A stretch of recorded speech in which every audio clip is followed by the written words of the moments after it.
In the ancient hills of Ephraim, where the morning mist clung to terraced slopes and olive groves stretched toward distant horizons, lived a man named Elkanah, whose story would become intertwined with one of Israel's most pivotal figures.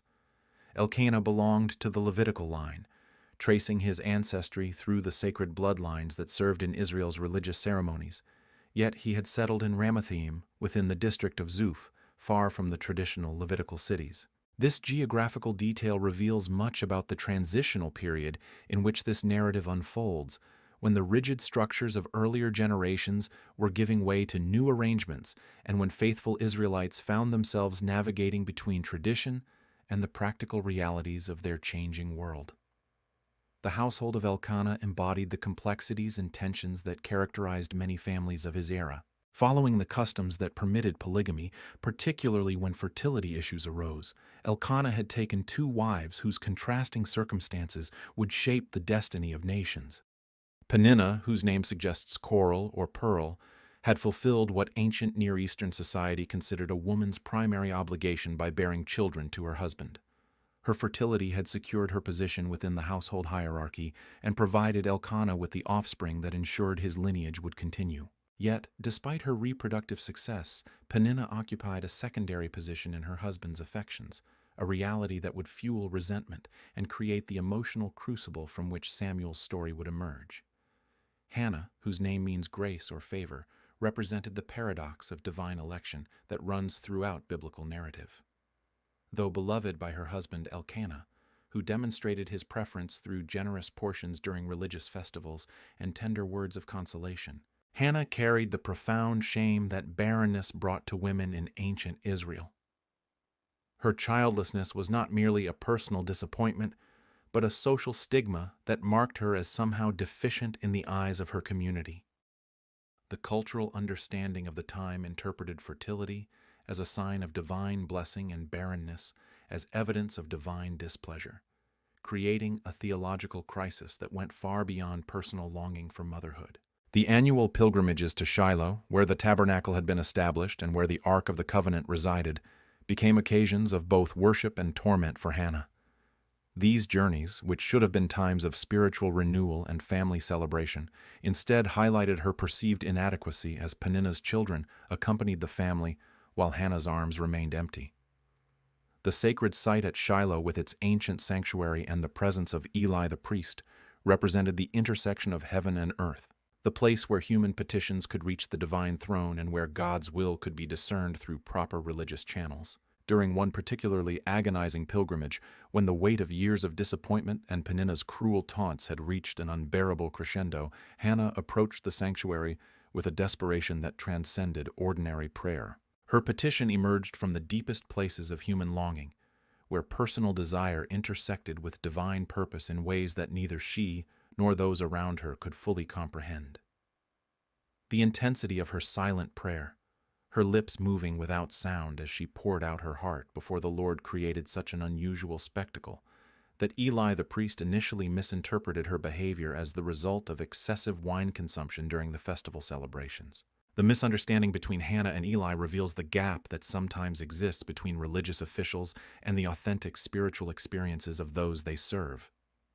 Eli's accusation that Hannah was drunk demonstrated how even those charged with spiritual leadership could fail to recognize genuine encounters with the divine when they manifested in unexpected ways.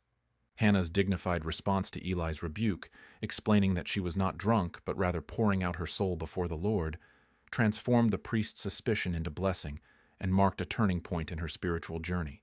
The vow that Hannah made during this desperate prayer would reshape not only her own destiny, but the entire trajectory of Israel's history. She promised that if God would grant her a male child, she would dedicate him to the Lord for all the days of his life, with no razor ever touching his head. This commitment invoked the ancient Nazirite vow, a form of consecration that set individuals apart for special service to God through abstinence from wine, avoidance of contact with the dead, and the preservation of uncut hair as a visible sign of their dedication.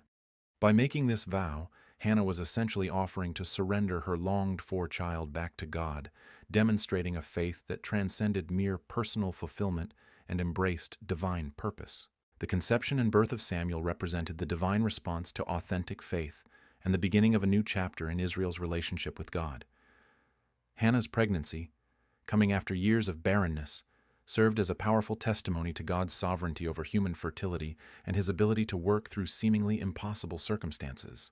The child who grew within Hannah's womb carried not only her hopes and dreams, but also the weight of divine calling that would eventually reshape the religious and political landscape of ancient Israel.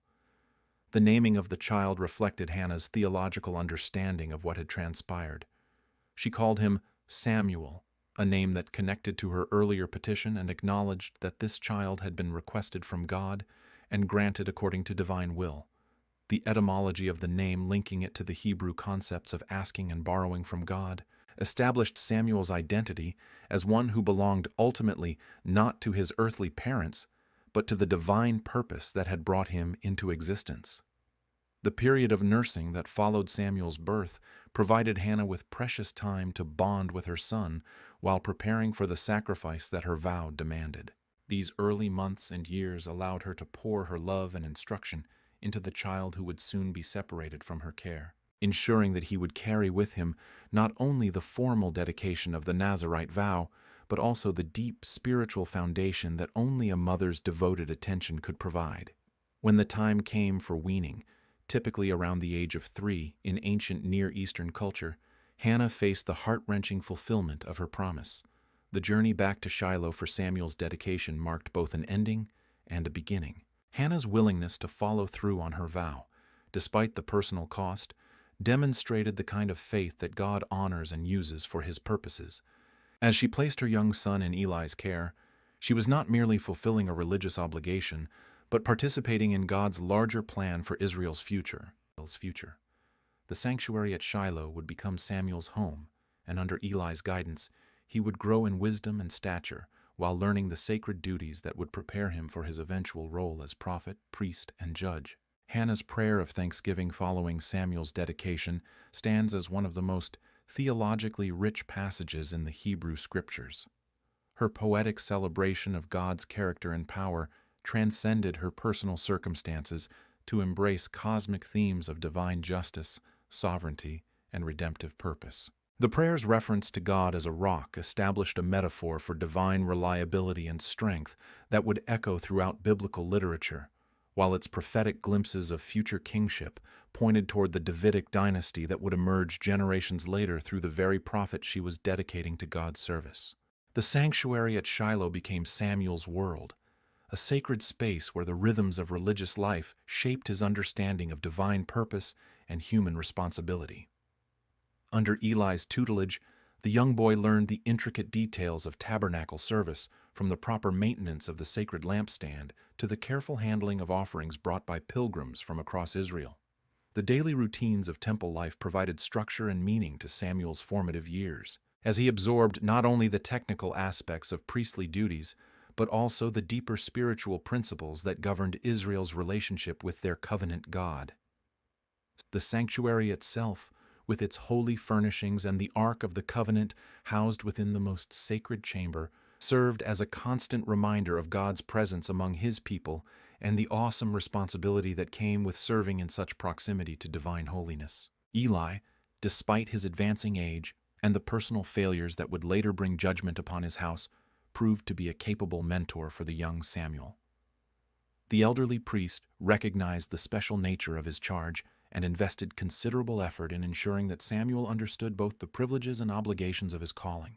Through careful instruction and patient guidance, Eli transmitted generations of priestly knowledge to Samuel, teaching him the proper procedures for sacrifice, the interpretation of divine signs, and the delicate art of spiritual discernment that distinguished authentic prophetic revelation from mere human imagination. This mentorship relationship, though it would eventually be overshadowed by divine judgment, provided Samuel with the foundational skills he would need for his future ministry. The corruption that plagued Eli's own sons, Hophni and Phinehas, created a stark contrast to Samuel's faithful service and highlighted the moral crisis that threatened Israel's religious establishment. These men, who should have exemplified the highest standards of priestly conduct, instead used their positions for personal gain, treating the sacred offerings with contempt and exploiting their authority for immoral purposes. Their behavior not only violated the explicit commands governing priestly service, but also undermined public confidence in the religious system that was supposed to mediate between God and his people. Samuel, growing up in this environment, witnessed firsthand the devastating consequences of spiritual compromise and the way that personal corruption could poison entire institutions. The divine calling that came to Samuel during his youth marked a pivotal moment not only in his personal development but in Israel's spiritual history. According to historical accounts, Samuel was approximately 12 years old when he first heard the mysterious voice calling his name in the darkness of the sanctuary. The timing of this revelation, coming during the night hours when the sacred lamp burned low and the sanctuary lay shrouded in silence, emphasized the intimate nature of divine communication and the way God often speaks in moments of quiet receptivity rather than amid the noise and activity of daily life. The initial confusion that surrounded Samuel's calling reveals the rarity of prophetic revelation during this period in Israel's history. The text notes that the word of the Lord was rare in those days and visions were not widespread, indicating that direct divine communication had become increasingly uncommon. This spiritual drought made Samuel's experience all the more significant, as it represented a renewal of the prophetic tradition that had been largely dormant since the time of Moses and Joshua. The young boy's inability to immediately recognize the divine voice reflected not only his inexperience, but also the general unfamiliarity with such phenomena that characterized his generation. Eli's role in helping Samuel understand and respond to the divine calling demonstrated the elderly priest's spiritual wisdom despite his personal and familial failures.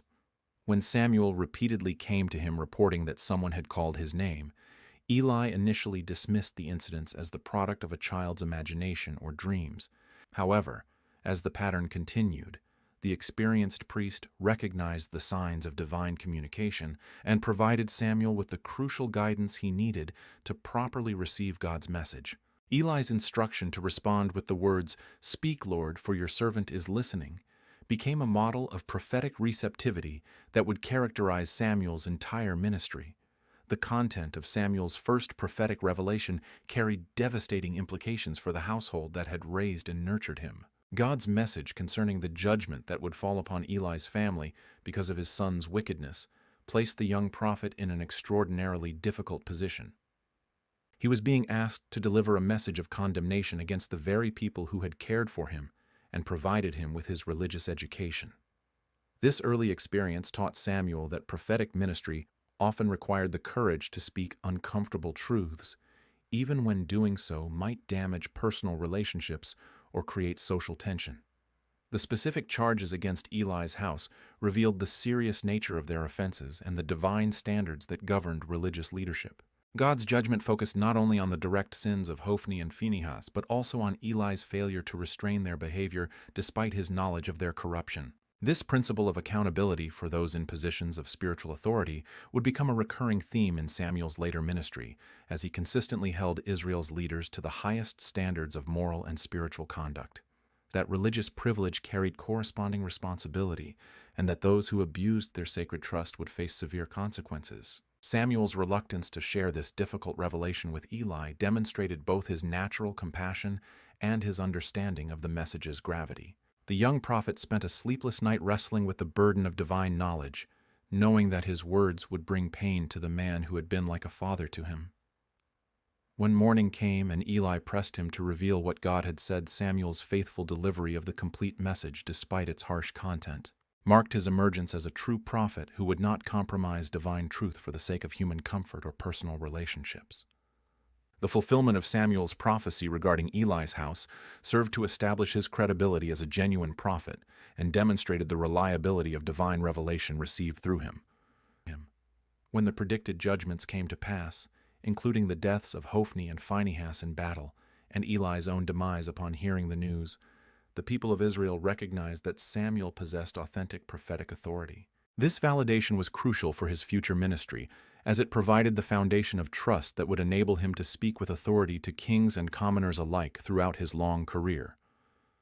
The geographical reference to Samuel's recognition, from Dan to Beersheba, emphasized the comprehensive nature of his acceptance as a prophet throughout the entire territory of Israel. This phrase, representing the northernmost and southernmost boundaries of the Promised Land, indicated that Samuel's reputation transcended tribal and regional divisions to encompass the entire covenant community. Such widespread acknowledgement was particularly significant given the fragmented nature of Israelite society during this period, when the lack of centralized leadership often resulted in isolated communities with limited communication between distant regions. The description of Samuel as a trustworthy prophet highlighted the essential quality that distinguished authentic divine messengers from false prophets and self-appointed religious leaders. Trustworthiness in prophetic ministry encompassed not only the accuracy of predictions, but also the consistency of character, the faithfulness in delivering difficult messages, and the alignment between personal conduct and proclaimed values. Samuel's reputation for reliability would become one of his most valuable assets as he navigated the complex political and religious challenges that lay ahead, providing him with the moral authority necessary to confront kings, anoint rulers, and guide the nation through periods of crisis and transition. The emergence of Samuel as a multifaceted leader represented a unique convergence of spiritual and temporal authority that had rarely been seen in Israel's history. Unlike the previous judges, who typically rose to prominence through military prowess or charismatic leadership during times of crisis, Samuel's authority derived from his established reputation as a prophet and his deep understanding of divine will. This combination of prophetic insight, priestly knowledge, and judicial wisdom created a form of leadership that transcended the traditional boundaries between religious and civil governance, positioning Samuel as the ideal figure to guide Israel through one of the most critical transitions in their national development. The 20-year period of Philistine oppression that preceded Samuel's decisive action had created a spiritual and political vacuum that threatened Israel's very existence as a covenant people. The capture of the Ark of the Covenant, that most sacred symbol of God's presence among his people, had dealt a devastating blow to national morale and raised fundamental questions about the effectiveness of Israel's religious system. During these dark years, the Philistines had not only established military dominance over much of Israelite territory, but had also imposed cultural and technological restrictions that kept the Hebrew tribes in a state of dependence and vulnerability. The absence of effective leadership during this period had allowed local conflicts to fester, while the larger threat of complete Philistine hegemony loomed over the entire region.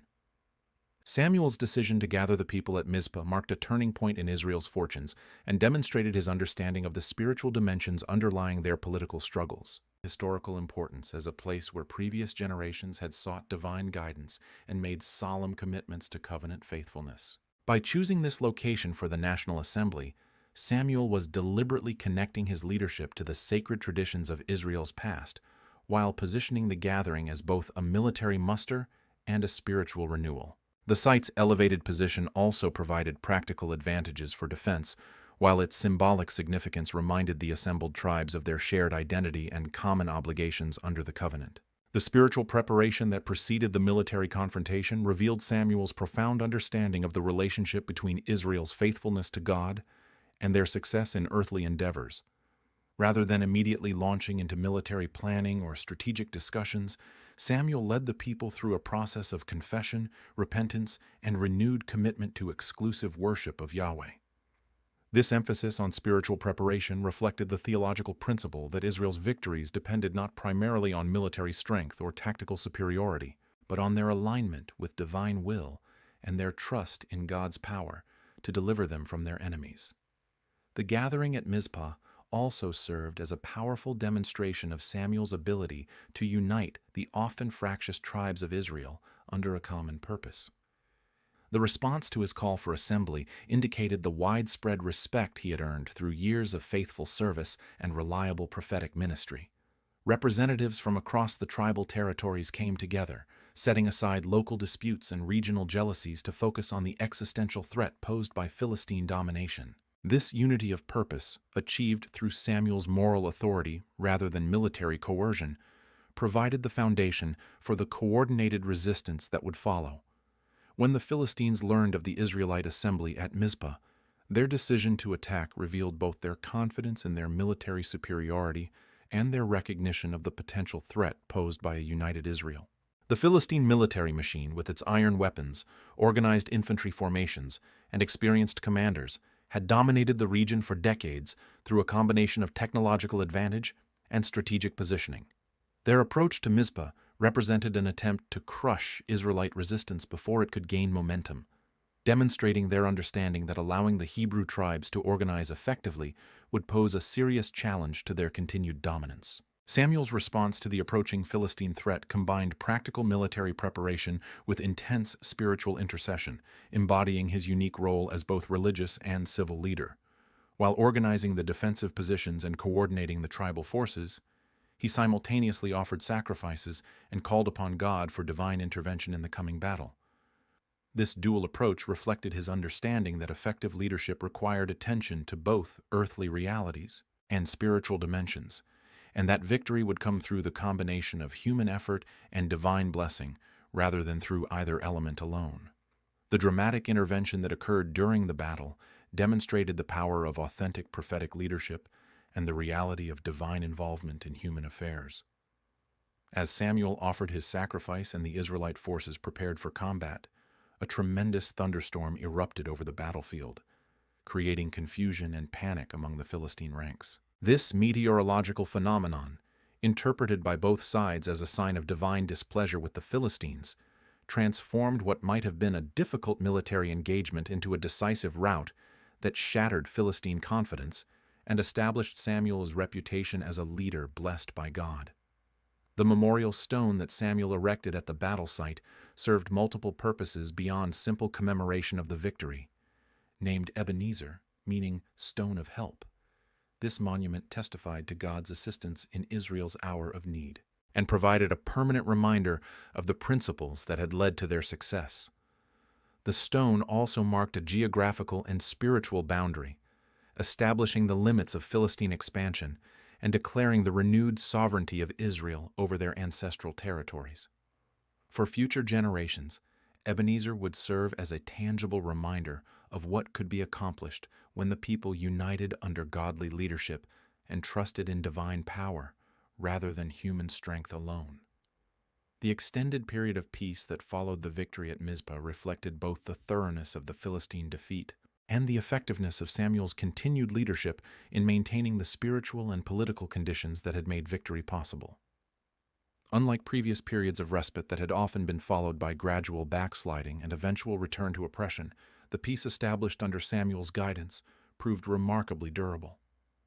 This stability resulted from his ongoing efforts to maintain covenant faithfulness among the people and his skillful management of both internal disputes and external threats through a combination of prophetic authority and practical wisdom. Samuel's establishment of a regular judicial circuit represented an innovative approach to governance that addressed the practical needs of a geographically dispersed population while maintaining the unity and coherence of the tribal confederation.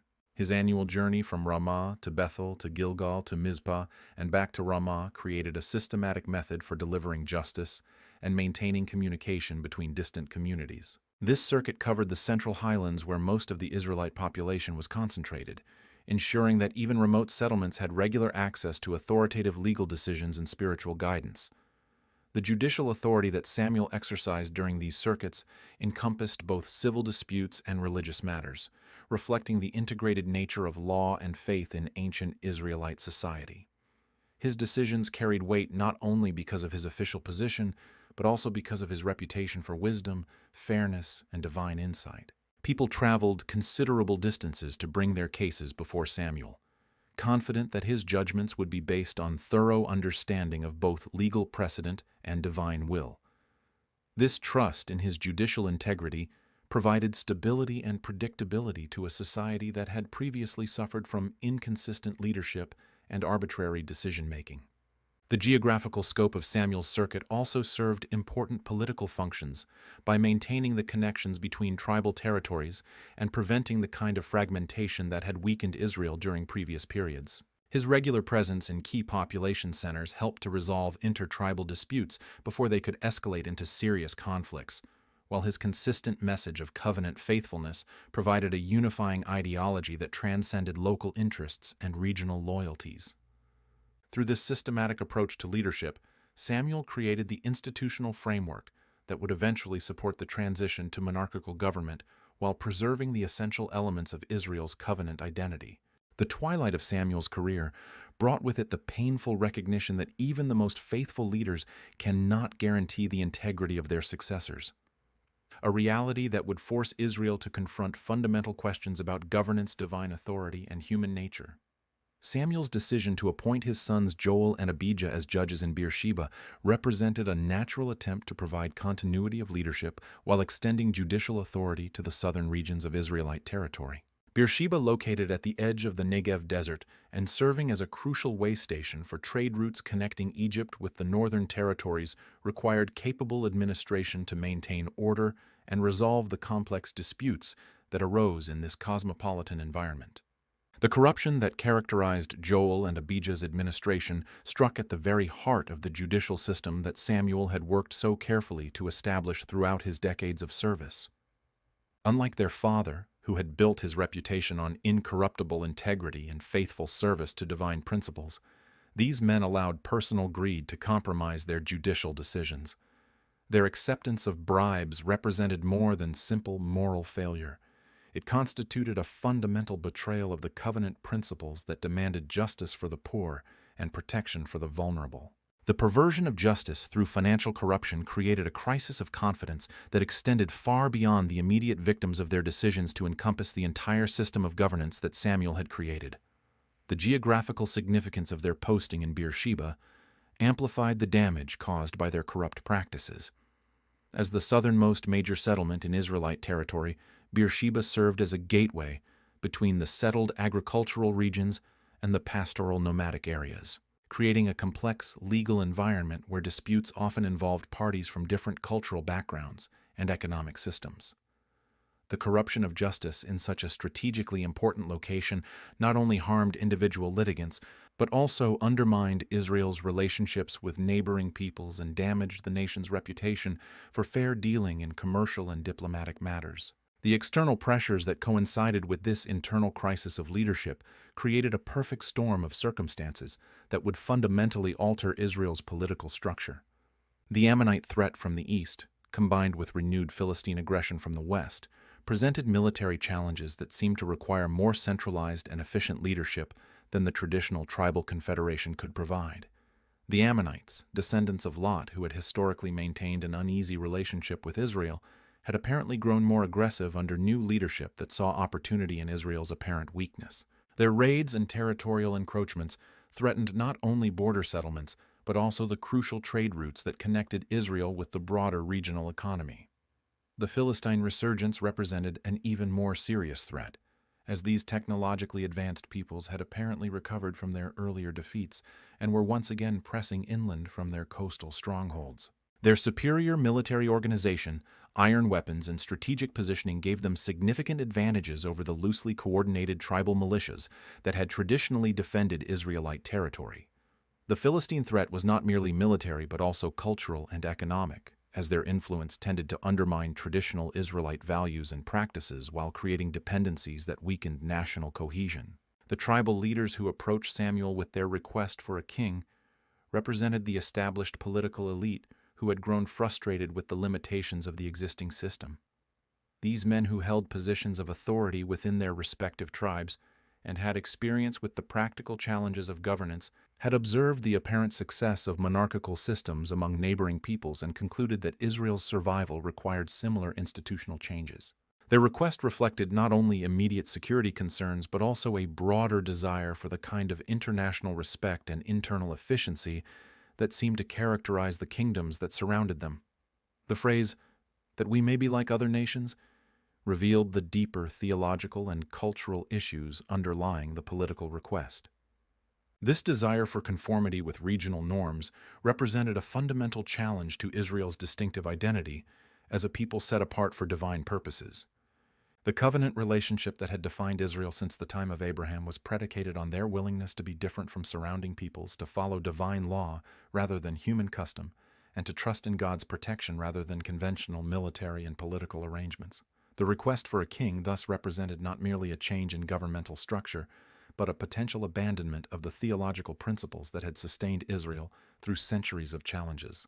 Samuel's initial displeasure with the request reflected both personal hurt and theological concern. On a personal level, The demand for a king seemed to constitute a rejection of his own leadership and a repudiation of the judicial system he had worked so hard to establish. The timing of the request, coming in the wake of his son's failures, must have felt particularly painful, as it suggested that the people had lost confidence not only in his immediate family, but in the entire model of leadership he represented. His emotional response was entirely understandable, given the decades of faithful service he had provided and the sacrifices he had made for the nation's welfare. The divine response to Samuel's distress provided crucial perspective on the theological dimensions of the people's request. God's explanation that the rejection was directed not at Samuel personally, but at divine kingship itself revealed the true nature of what was being proposed. The request for a human king represented a fundamental shift in Israel's understanding of authority and governance, moving from a theocratic model where God ruled through chosen representatives to a more conventional monarchical system where human rulers would exercise autonomous power. This transition carried profound implications for Israel's covenant relationship and their understanding of divine sovereignty. The historical context of this divine rejection connected the immediate crisis to the broader pattern of Israel's relationship with God throughout their national existence.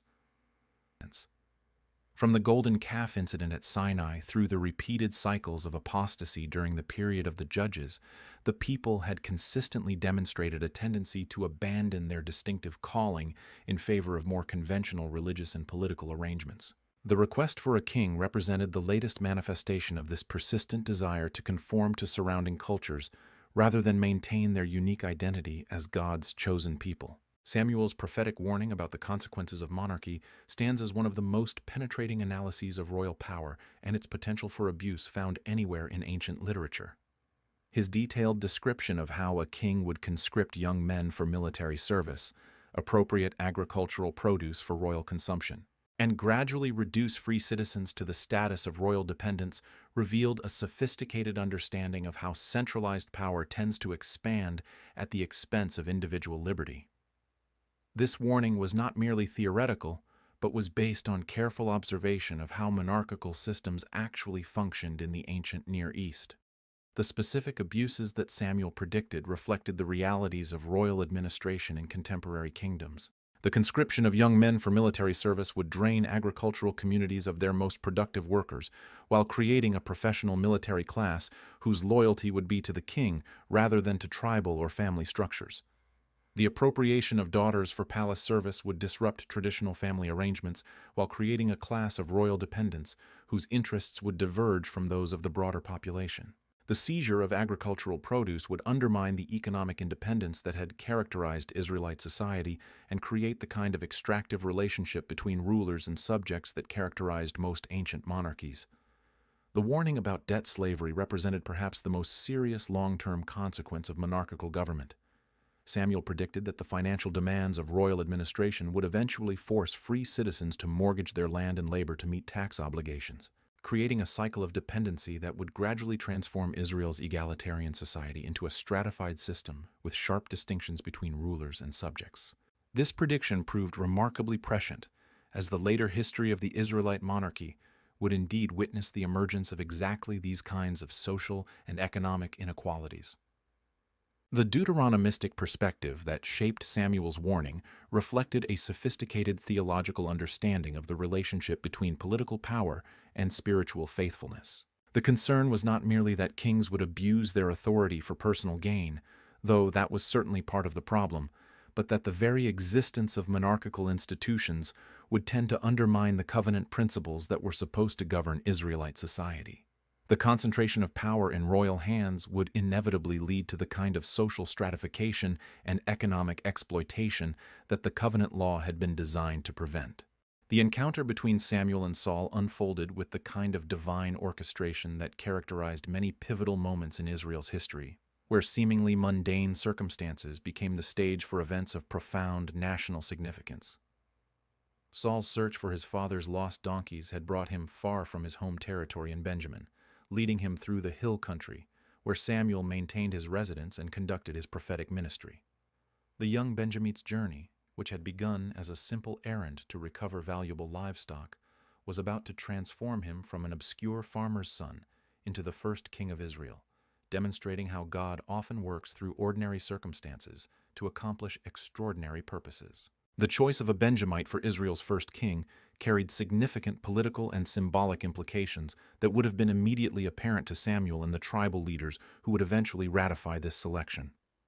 Benjamin, the smallest of the 12 tribes, occupied a strategic position between the northern and southern tribal territories, making it a natural bridge between potentially competing regional interests. The tribe's relatively modest size and lack of dominant political ambitions made it an acceptable choice for other tribes who might have resented the elevation of a member from one of the larger or more powerful tribal groups. This selection demonstrated divine wisdom in choosing someone whose tribal affiliation would minimize jealousy and factional conflict during the delicate transition to monarchical government. Saul's physical appearance and personal qualities, as described in the biblical narrative, seemed to embody the kind of leadership that the people had requested when they demanded a king who would make them like other nations. His impressive stature, standing head and shoulders above his contemporaries, provided the kind of commanding presence that ancient peoples associated with royal authority and military leadership.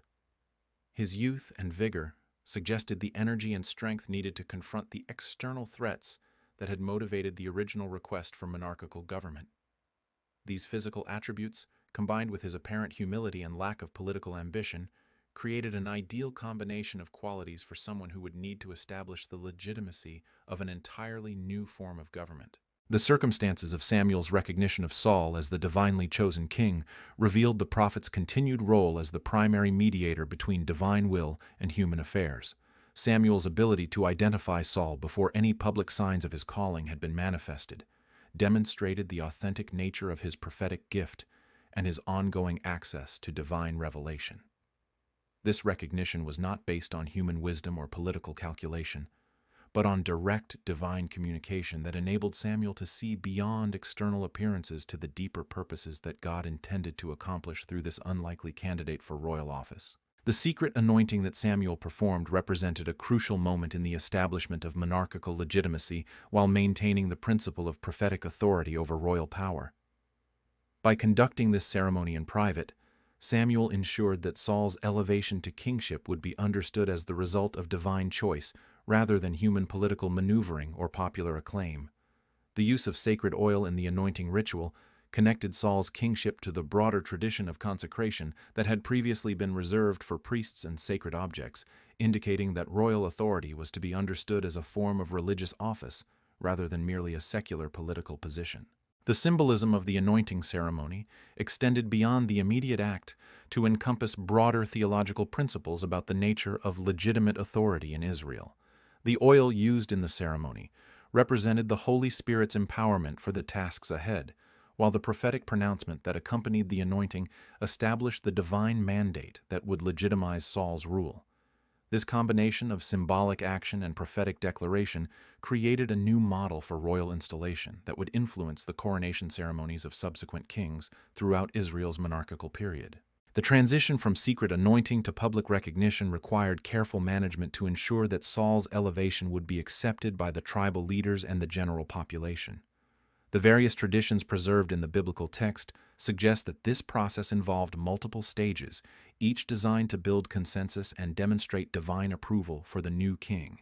Whether through military victories that showcased Saul's leadership capabilities or through formal selection processes that involved the casting of lots to discern divine will, the public confirmation of Saul's kingship was designed to leave no doubt about the legitimacy of his authority. The role of military success in establishing Saul's credibility as king reflected the practical realities that had motivated the original request for monarchical government.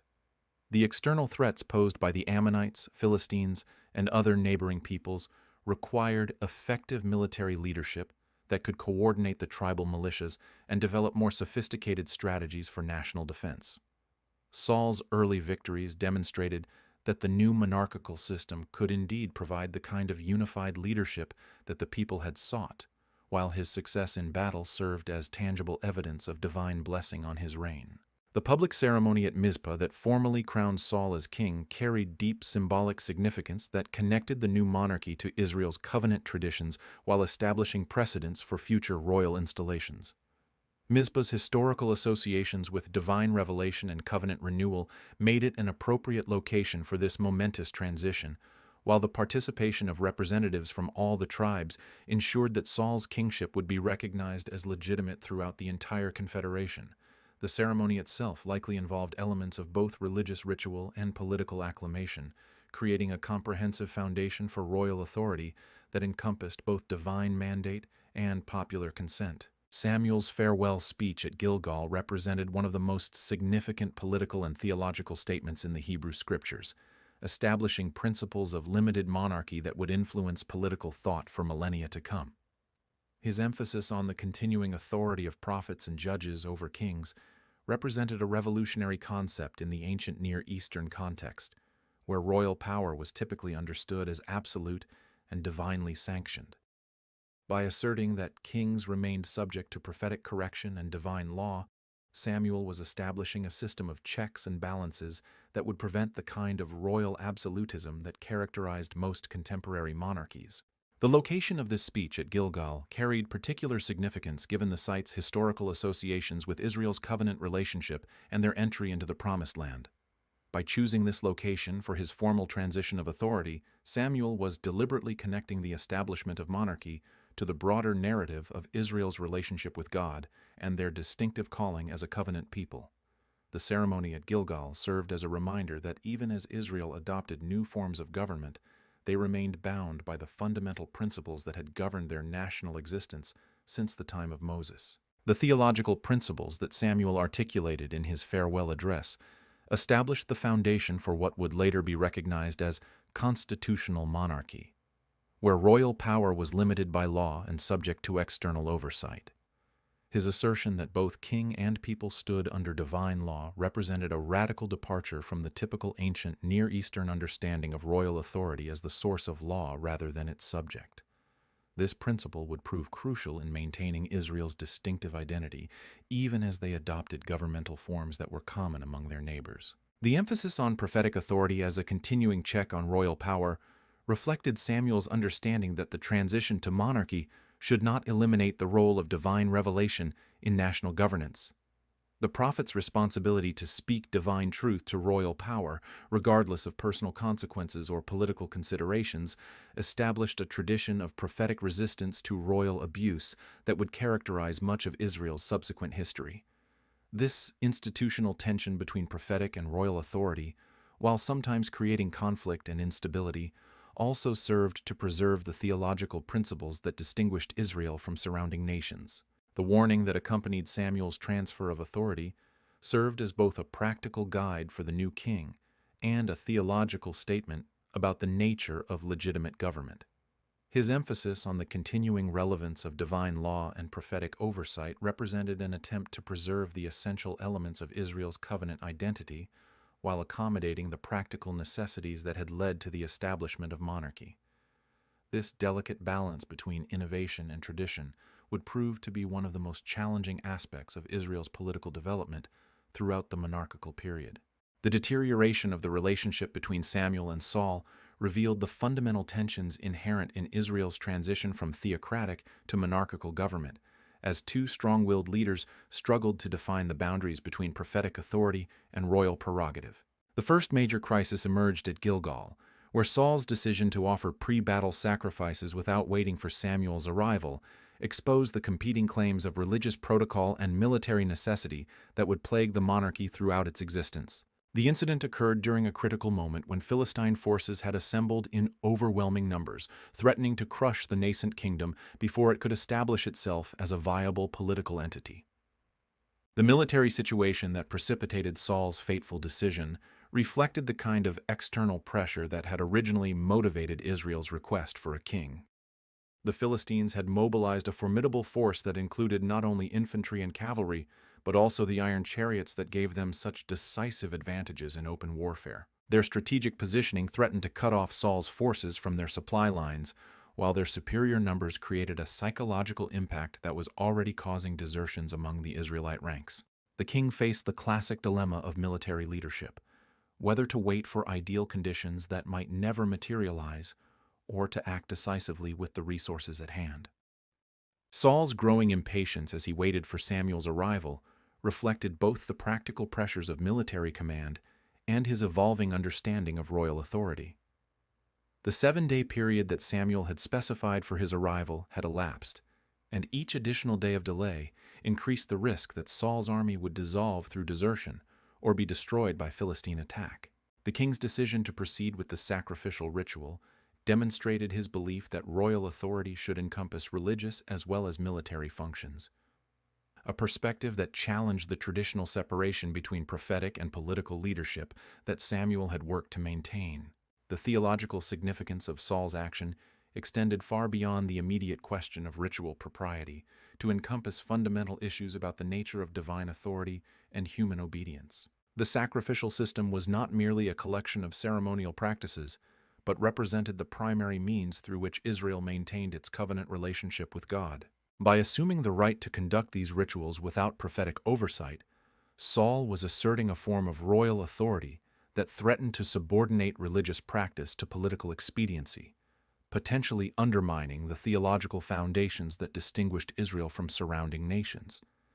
Samuel's response to Saul's presumptuous action revealed the prophet's understanding that this incident represented more than a simple breach of protocol, but constituted a fundamental challenge to the divinely ordained order that was supposed to govern Israel's political development.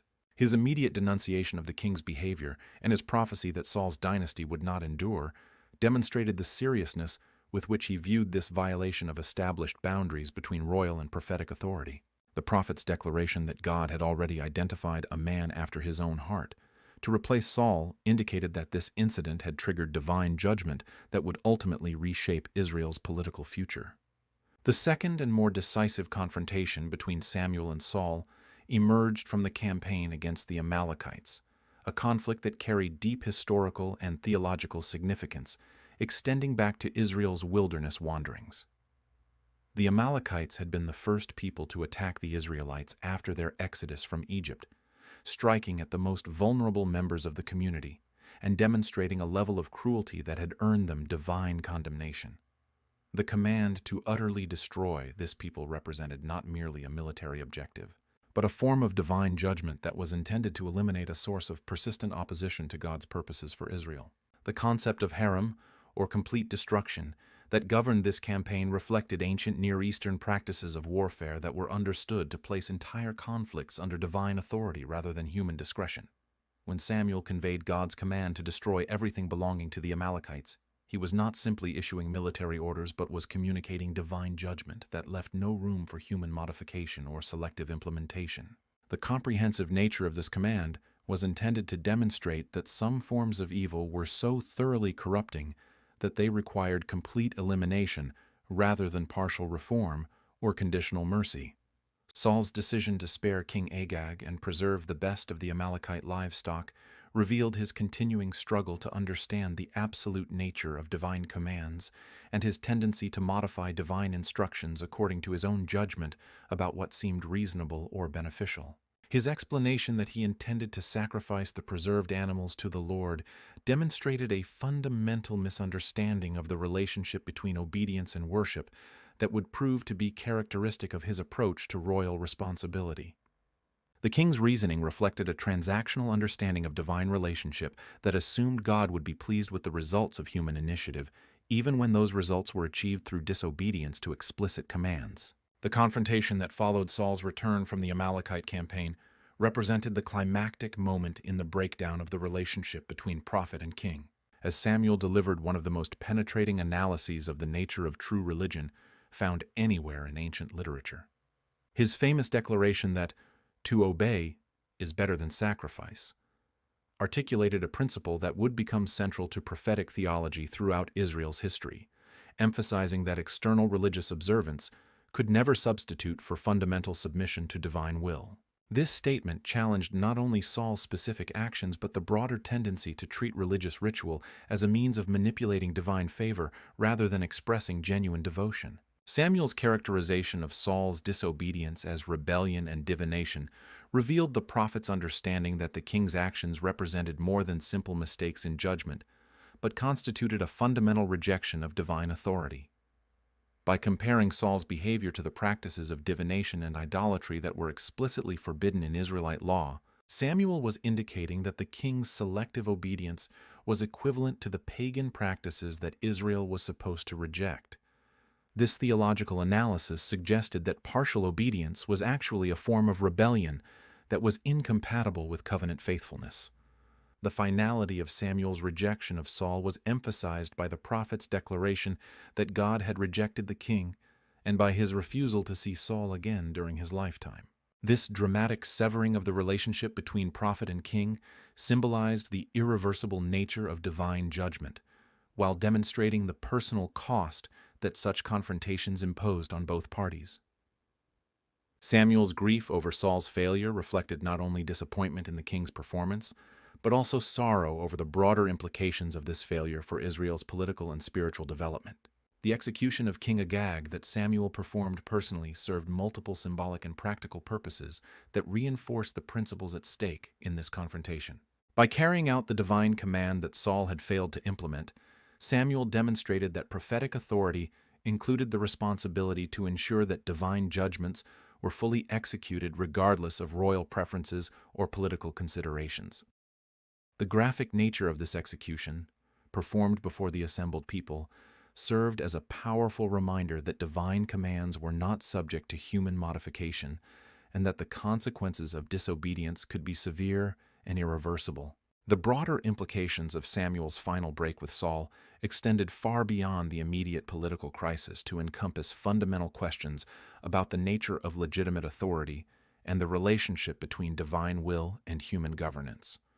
The prophet's actions established precedents for prophetic resistance to royal abuse that would influence Israel's political development throughout the monarchical period, while his theological analysis of Saul's failures provided a framework for understanding the moral and spiritual requirements that were supposed to govern royal behavior.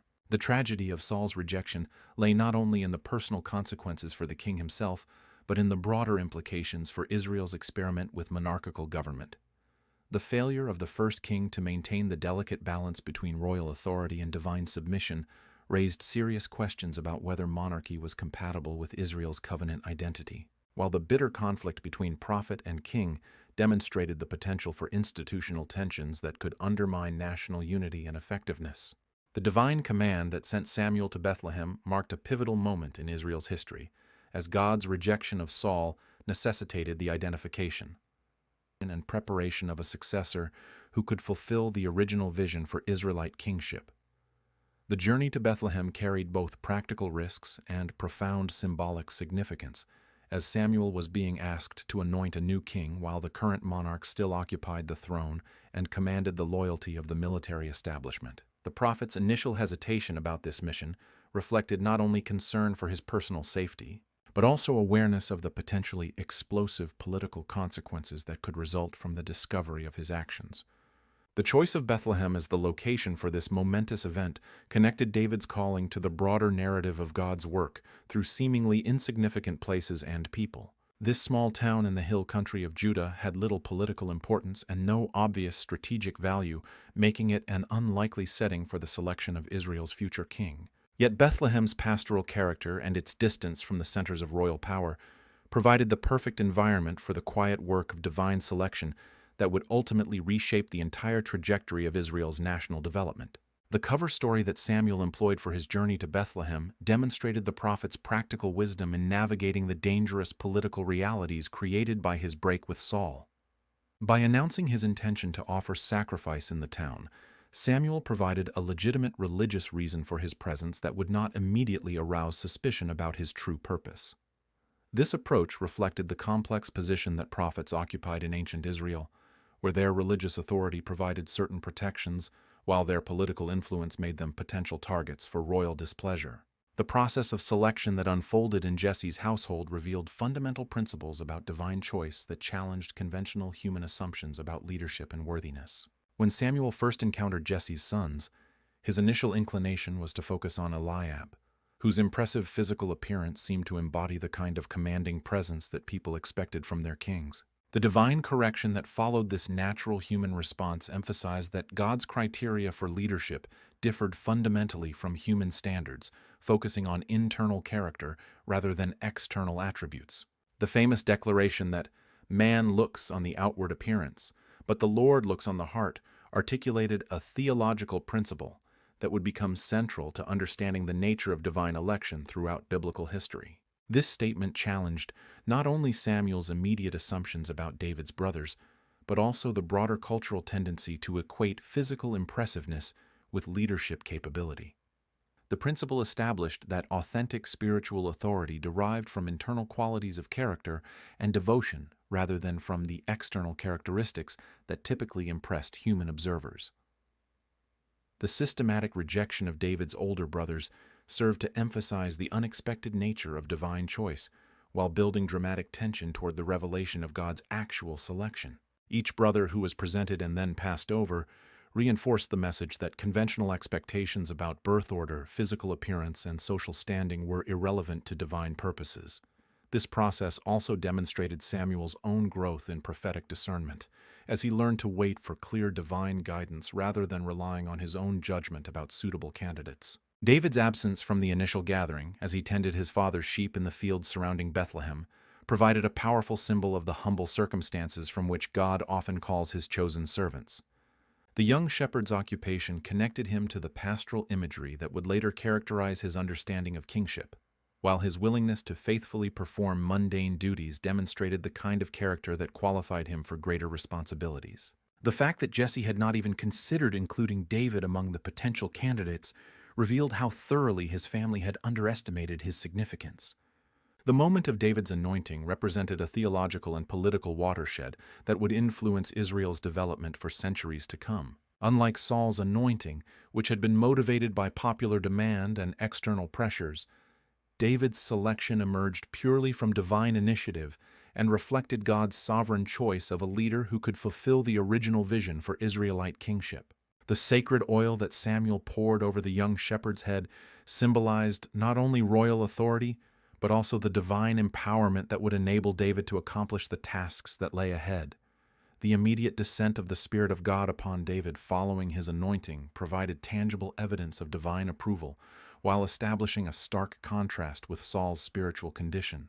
This supernatural empowerment was not merely symbolic, but represented the actual divine enablement that would characterize David's subsequent career as warrior, king, and psalmist. The Spirit's presence would manifest itself in David's military victories, his political wisdom, his artistic creativity, and his ability to maintain covenant faithfulness, even in the midst of personal failures and political crises. The parallel narrative of the Spirit's departure from Saul created a theological framework for understanding the transition between the two kings that emphasized divine sovereignty over human political arrangements. The evil spirit that tormented Saul following the Spirit's departure represented not merely psychological disturbance, but divine judgment that manifested itself in the former king's increasing inability to function effectively as Israel's leader. This spiritual dimension of political authority reinforced the principle that legitimate kingship in Israel depended on divine blessing rather than human achievement or The ironic situation that developed as David entered Saul's court as a musician and armor-bearer demonstrated God's ability to work through seemingly contradictory circumstances to accomplish his purposes. David's musical abilities, which had been developed during his solitary hours as a shepherd, now provided him with access to the royal court and opportunities to observe the workings of government from the inside. His success in soothing Saul's troubled spirit through music created a relationship of dependence that would later make the king's jealousy all the more bitter and destructive. The growing tension between David's rising reputation and Saul's declining effectiveness created the political crisis that would dominate the latter part of Samuel's life and ministry. As David's military successes and popular acclaim increased, Saul's paranoia and violent impulses intensified, creating a dangerous situation that threatened not only David's life, but also the stability of the entire kingdom.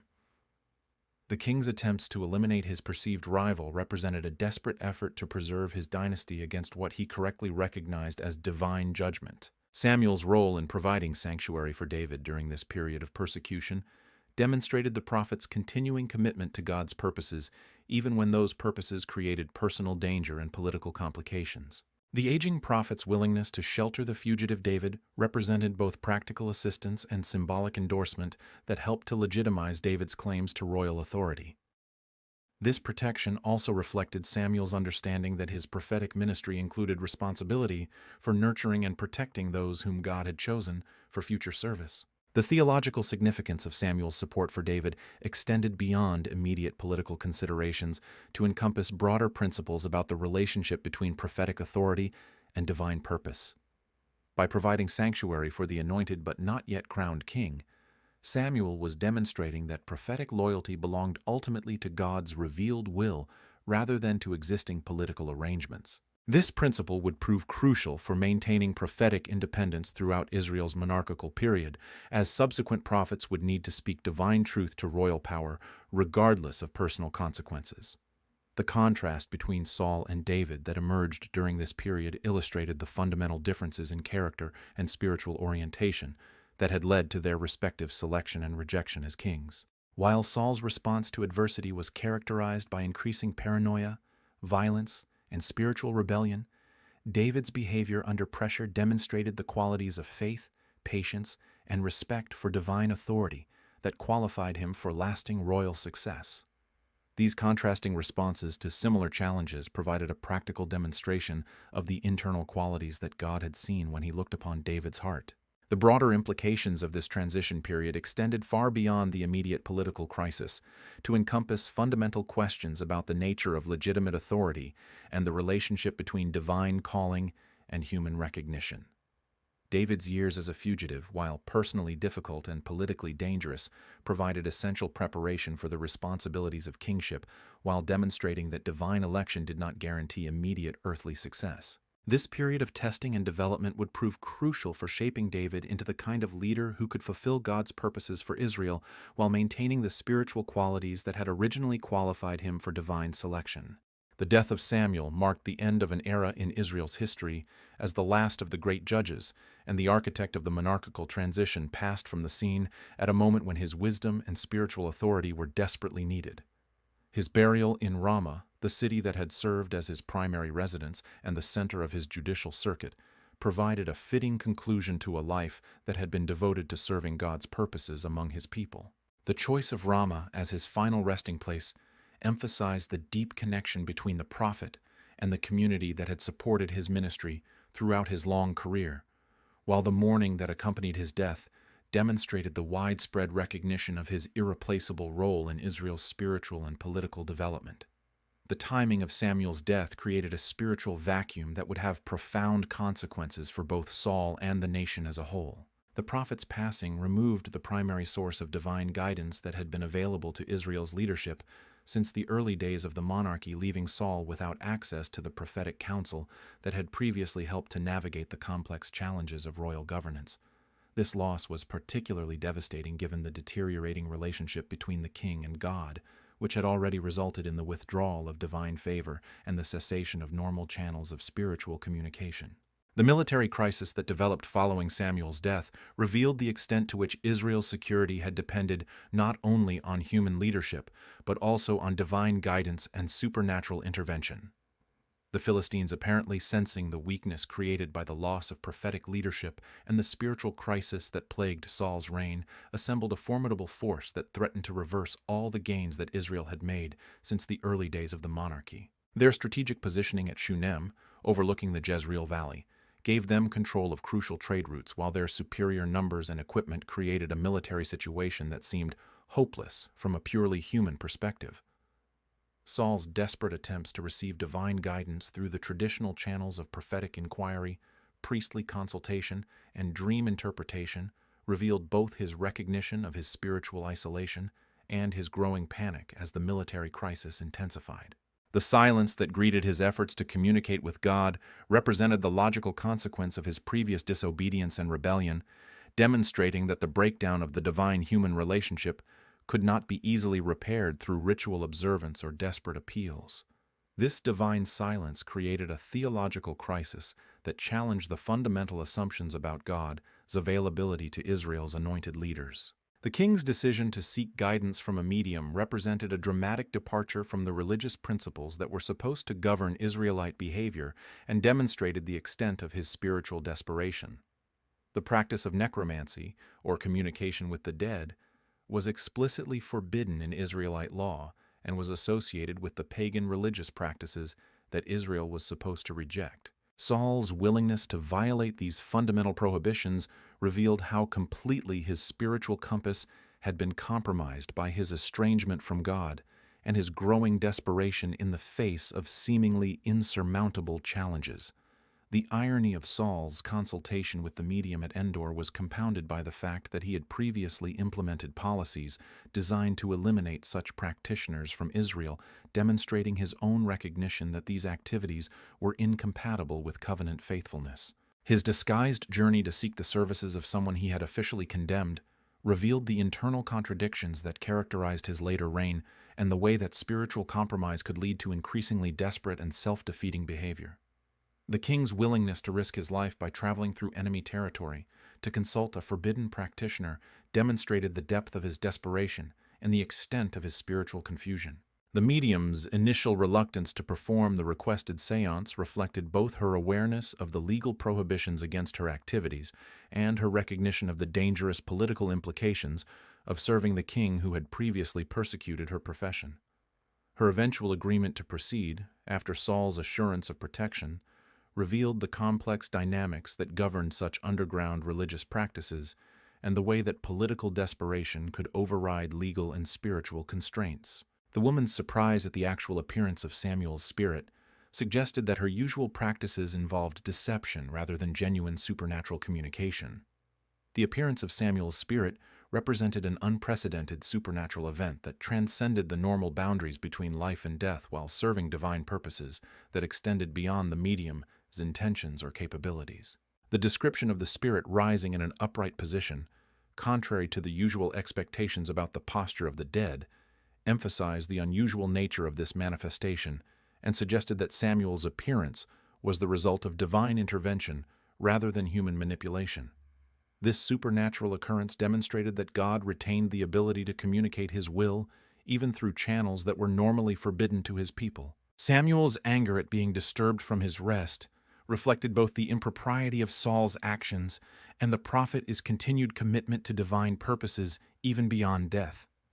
The spirit's rebuke of the king for seeking guidance through forbidden means emphasized that Saul's spiritual problems could not be solved through increasingly desperate expedients, but required fundamental repentance and submission to divine authority. The prophet's posthumous anger also demonstrated that death had not diminished his commitment to the theological principles that had governed his earthly ministry. The final prophecy that Samuel delivered to Saul represented both divine judgment and merciful warning, providing the king with advanced knowledge of his fate while emphasizing the irreversible nature of the consequences that his disobedience had set in motion. The prediction that Saul and his sons would die in the coming battle served not only as a statement of divine judgment, but also as a final opportunity for the king to prepare himself spiritually for the transition that awaited him.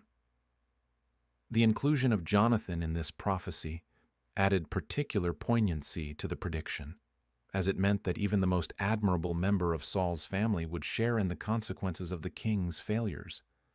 The theological implications of this posthumous prophecy extended far beyond the immediate prediction of military defeat to encompass broader principles about divine justice, human responsibility, and the consequences of spiritual rebellion. Samuel's declaration that "the Lord has torn the kingdom from you and given it to your neighbor David" provided divine confirmation of the political transition that was already underway, while emphasizing that these changes reflected God's sovereign will rather than mere human ambition or political maneuvering.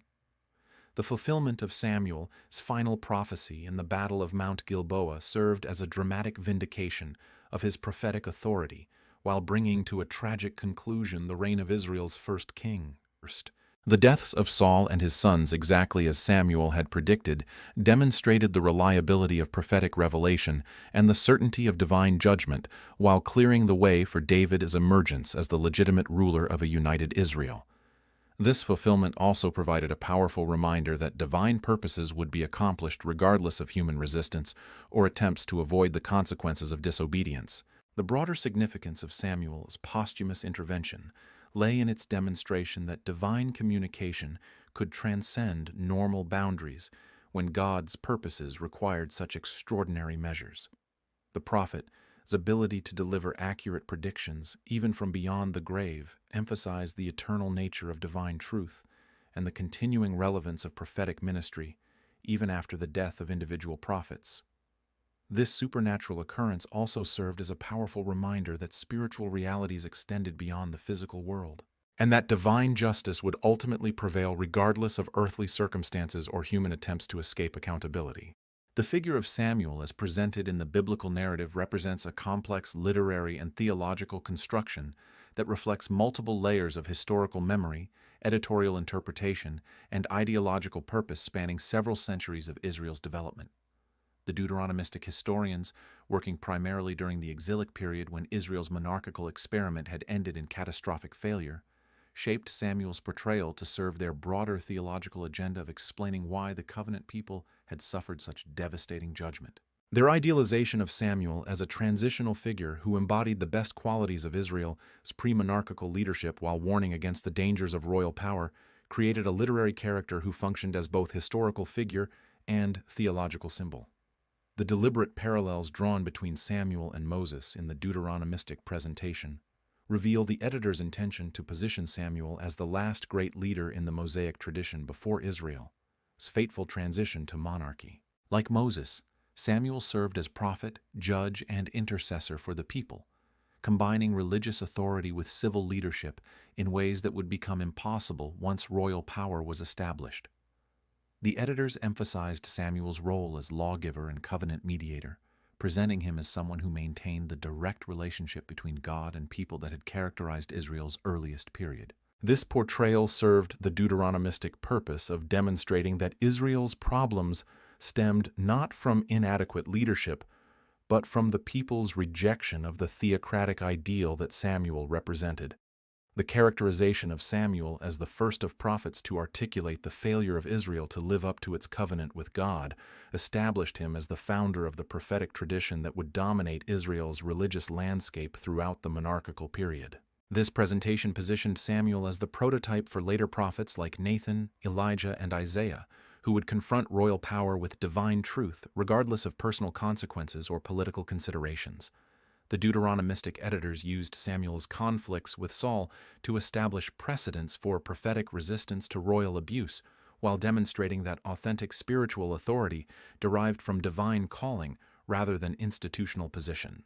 The source-critical analysis that identifies distinct traditions about Samuel's role and character reveals the complex process through which biblical narratives were composed and edited over extended periods. The tension between Samuel as local seer and national prophet reflects different historical memories and theological perspectives that were eventually woven together into a unified narrative. The local seer tradition, which presents Samuel as a regional religious figure who willingly anointed Saul in response to divine guidance, likely preserves earlier historical memories about the actual circumstances of the monarchy's establishment. This tradition emphasizes Samuel's role as a spiritual guide who recognized divine will and acted accordingly, without the political reservations that characterize other portions of the narrative. The national prophet tradition, by contrast, presents Samuel as a reluctant participant in the establishment of monarchy, who warned against the dangers of royal power and insisted on maintaining prophetic oversight of royal behavior. This tradition reflects later theological reflection on the monarchy's failures and the editor's desire to demonstrate that the problems of kingship had been anticipated and warned against from the very beginning.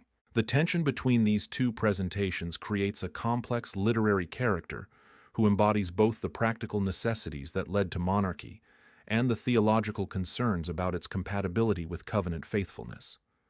The anti-kingship rhetoric that characterizes Samuel's speeches in chapters 8 and 12 of 1 Samuel represents some of the most sophisticated political theology found anywhere in ancient literature, articulating principles of limited government and constitutional monarchy that would influence political thought for millennia. These speeches, which most scholars recognize as editorial creations rather than verbatim historical records, reflect the Deuteronomistic editor's attempt to provide theological framework for understanding the monarchy's ultimate failure.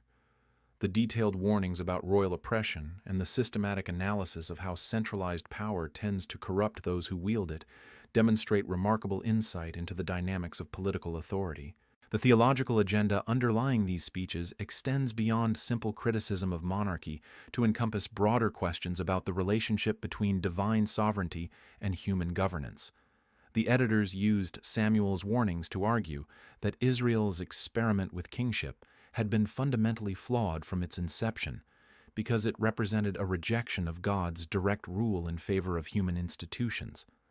This perspective allowed the exilic editors to explain the monarchy's failure, not as evidence of God's weakness or abandonment, but as the inevitable consequence of Israel's persistent refusal to accept the unique calling that distinguished them from surrounding nations. The literary function of Samuel's anti-monarchical speeches also served to establish the theological framework that would govern the evaluation of subsequent kings throughout the Deuteronomistic history. The criteria for royal success that emerge from Samuel's warnings emphasize obedience to divine law, submission to prophetic authority, and concern for justice and righteousness rather than military conquest or economic prosperity. This theological standard provided the editors with a consistent basis for evaluating the various kings who ruled Israel and Judah, explaining why even successful monarchs like David and Solomon ultimately fell short of the ideal that Samuel had articulated.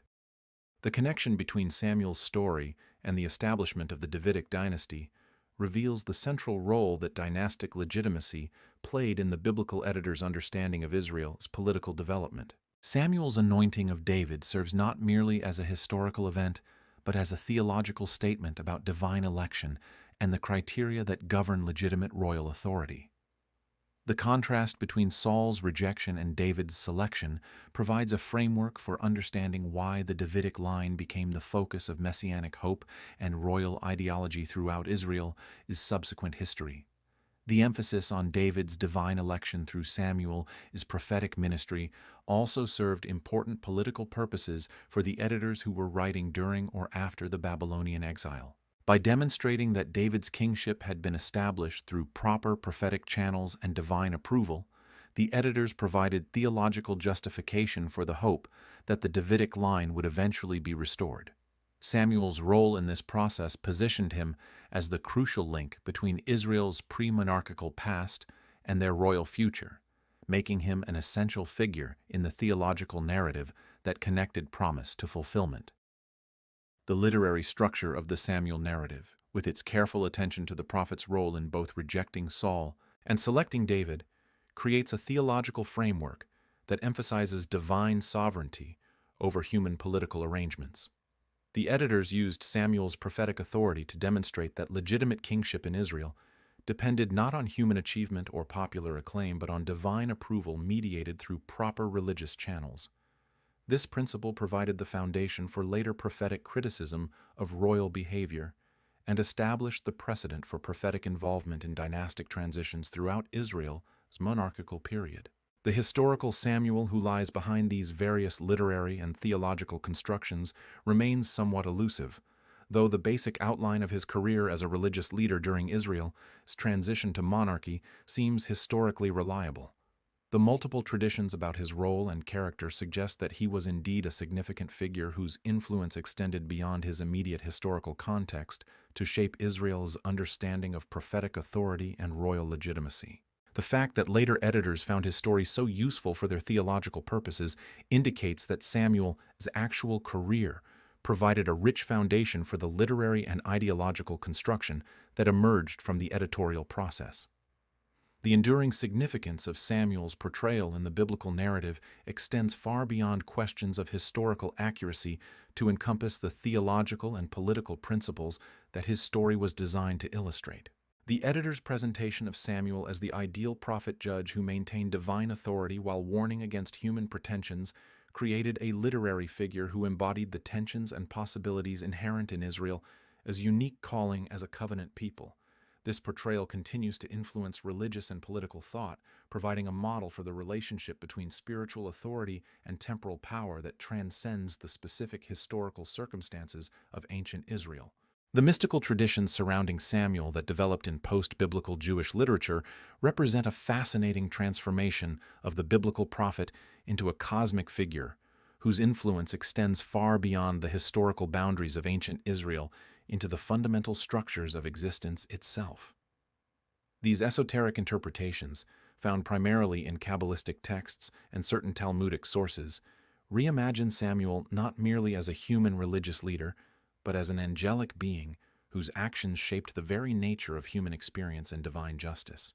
The designation of Samuel as the blind angel carries profound symbolic significance, suggesting a figure who operates according to divine justice rather than human sentiment, dispensing judgment without regard for personal relationships or emotional considerations.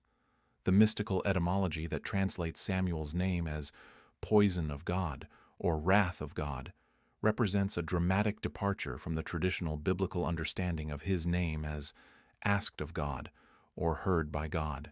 This alternative interpretation reflects the mystical tradition, is emphasis on Samuel's role as an agent of divine judgment and harsh truth rather than comfort or consolation. The designation as poison suggests something that is simultaneously necessary and dangerous, a medicine that heals through causing pain, or a truth that liberates through destroying illusions. This understanding positions Samuel as a figure who brings difficult but essential knowledge that transforms those who receive it, even when that transformation involves suffering or loss.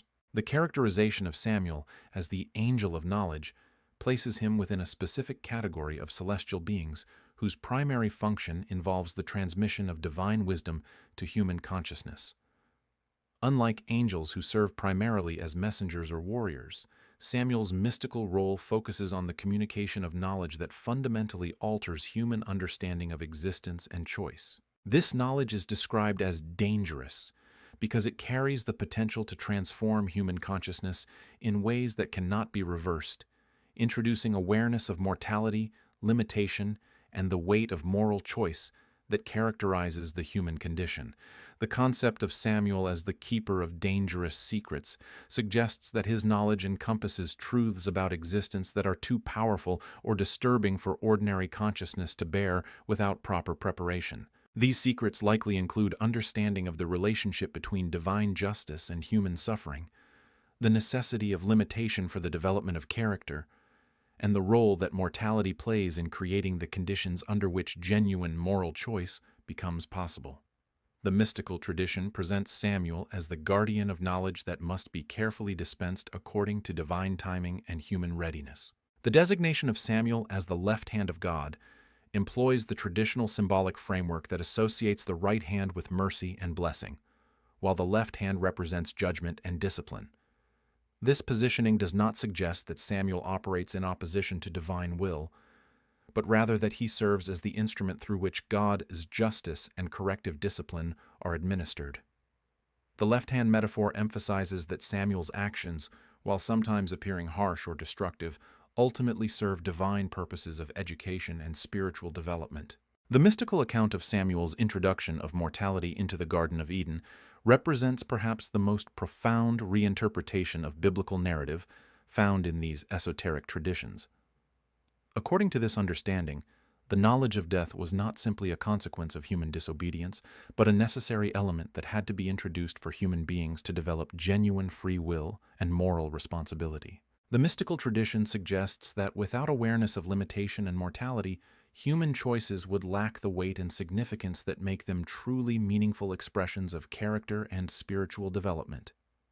This interpretation of the fall narrative positions Samuel as a figure who, rather than corrupting human innocence, actually enables human spiritual development by introducing the conditions under which authentic moral choice becomes possible.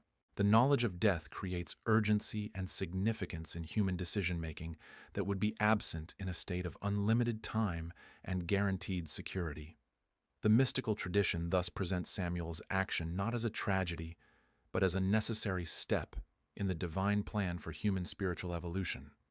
The fear that Samuel's introduction of mortality inspired in other angelic beings including Michael and Lucifer, reflects the profound implications of this cosmic intervention. Michael, traditionally understood as the warrior angel who serves as God's champion in cosmic conflicts, represents the principle of divine power and protection. Lucifer, before his fall, embodied the principle of divine illumination and beauty. Neither of these powerful angelic figures possessed the authority or ability to introduce or control the principle of mortality that Samuel brought into existence.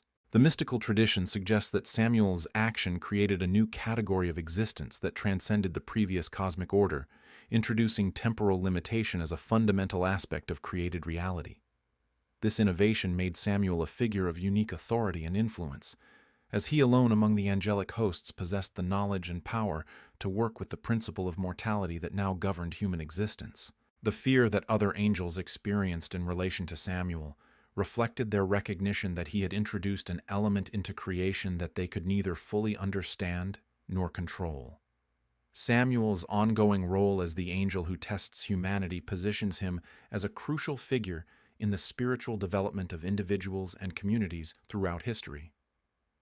The mystical tradition identifies his presence at pivotal moments in biblical history, suggesting that his influence extends far beyond his obvious appearance as the prophet Samuel in the books of Samuel. His involvement in events like the flood, the testing of Abraham, and the plagues in Egypt reflects his function as the divine agent who introduces knowledge and choices that clarify moral and spiritual issues. The testing that Samuel provides is understood not as arbitrary trial or punishment, but as educational opportunity that enables human beings to discover their true character and spiritual capacity. By introducing awareness of limitation and mortality into human consciousness, Samuel creates the conditions under which genuine faith, courage, and moral commitment can develop. The mystical tradition presents these tests as expressions of divine love rather than divine wrath, designed to promote spiritual growth rather than to cause suffering for its own sake. The concept that Samuel makes life precious precisely because it ends reflects a sophisticated understanding of the relationship between limitation and value that characterizes much mystical thought.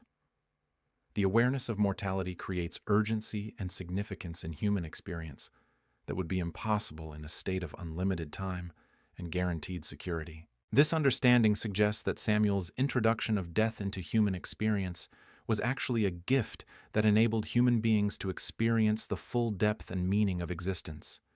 The mystical portrayal of Samuel as a figure who appears at crucial historical moments to offer clarifying knowledge positions him as an ongoing presence in human spiritual development rather than simply a historical figure from ancient Israel. This understanding suggests that the principles and insights associated with Samuel continue to operate in human experience, providing the kind of challenging knowledge and moral clarity that enables individuals and communities to make authentic spiritual choices. The transformation of the biblical Samuel into this cosmic figure reflects the tendency of mystical traditions to discover universal principles and eternal truths within historical narratives and personalities. The mystical Samuel represents the principle of divine judgment and moral clarity that operates throughout creation, using the specific historical figure as a vehicle for exploring broader questions about the nature of existence, choice, and spiritual development. This interpretation demonstrates how religious traditions continue to find new meaning and relevance in ancient texts and figures, adapting them to address the spiritual needs and questions of different historical periods.